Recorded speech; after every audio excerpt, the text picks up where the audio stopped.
So what's the Texas Sharpshooter Fallacy? If I take a gun and I shoot randomly at a barn door, and then I notice that there is a group of 5 or 6 bullets that are pretty close together, and then I draw a target around that cluster, making it look like that's where I was aiming. That's the Texas Sharpshooter Fallacy. It is overvaluing potentially random clusters of data and considering them to be representative of potentially causal information. We see this quite often in data analysis. In any group of data, there's going to be some amount of correlation that is true and some amount of correlation that is just accidental coincidence. And if we build our hypothesis from the data, then we have no way of teasing apart whether or not we are looking at coincidence or looking at reality. This actually happens all the time in a lot of live service games. And this happens all the time in a lot of things on the internet. Huge amounts of data is gathered and then hypotheses are generated off of that data. So rather than starting with an assumption, we often start with the data and then build the hypothesis based upon that data. In scientific circles, this is actually called p-hacking. P is a statistical measurement of the likelihood that the thing you're observing might have happened simply by chance. So if you are p-hacking, you're questing around for something that falls underneath your baseline and seems to not be random. But if you look broadly enough, if you look at enough things, that small probability of randomness starts to increase because you are looking at a bunch of 5% chances, and eventually you can find a coincidence if you look at a data set in a large enough number of different ways. Where you take a large collection of data, then you see if there's anything in there. There is a Swedish study trying to figure out if people are more likely to get diseases if they live near power lines, and they looked at 800 different diseases. If you have a 1% chance of your data being coincidentally showing something incorrectly, if you look at 800 diseases, the chances of there being a false positive is very, very high. XKCD did a comic talking about acne and different colors of jelly beans. Same idea. If you have a 5% chance of being wrong, but you look at 20 different colors of jelly beans, chances are you're going to get a false positive. But this is how a lot of modern data-driven internet stuff works. So how does it work without falling into the Texas Sharpshooter Fallacy? The cause of the Texas Sharpshooter Fallacy is using the same data to both generate your hypothesis and validate your hypothesis. So if you've collected a bunch of player data, and what you see is that people who like playing fighters also skip a lot of the conversations, then you have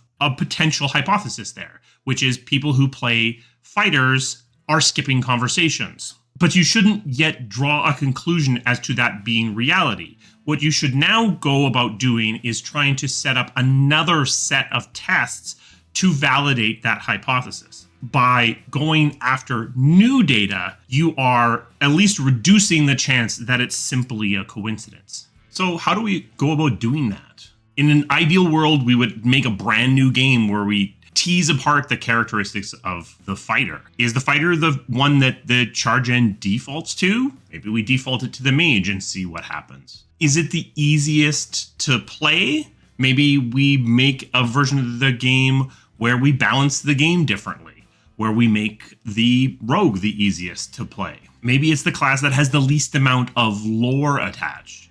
What if we made a version of the game where the fighter is just a magnet to all the lore? And then we throw these games out into the world and we see how it affects the data that we're getting back. Now we might find that maybe the rogue is the one where people are skipping all of the conversations. As you investigate for causes, you're more likely to find what's really behind the data that you're seeing. Or also a thing that could potentially happen is you might find out that actually there's nothing there. As you try these different things, maybe this correlation you saw in that original data goes away. Maybe it turns out actually it was just a coincidence. Now, can you do this? Can you release a game or 2 or 3 or 4 to test your various hypotheses? No, not really. That's not a realistic way to go. In the case of a live service, you're able to try different things out in a lot tighter of a loop. But in most cases, you're just going to have to guess which hypothesis is most likely to be right and test that one in your next release. Humans are pattern detection machines. So when we look at a set of data, we are going to try to pull out patterns. When we apply computers to data, they are just going to amplify those patterns. And we're going to, in many cases, simply accept the patterns because that's what we're hardwired to do. We're hardwired to see that pattern in the bushes as being a tiger so that we don't get eaten. We need to be aware of this bias such that we don't simply accept whatever hypothesis masquerading as a conclusion is thrown our way. A massive amount of the food science that's thrown around in the media is the Texas Sharpshooter Fallacy. They do large dietary studies and then they crunch the data and see if anything comes out the other side. But often what comes out the other side is at best the beginning of what should be a follow-up study. But the follow-up study either doesn't happen or at the very least isn't reported on in the media. Because what the media likes to talk about is chocolate cures cancer.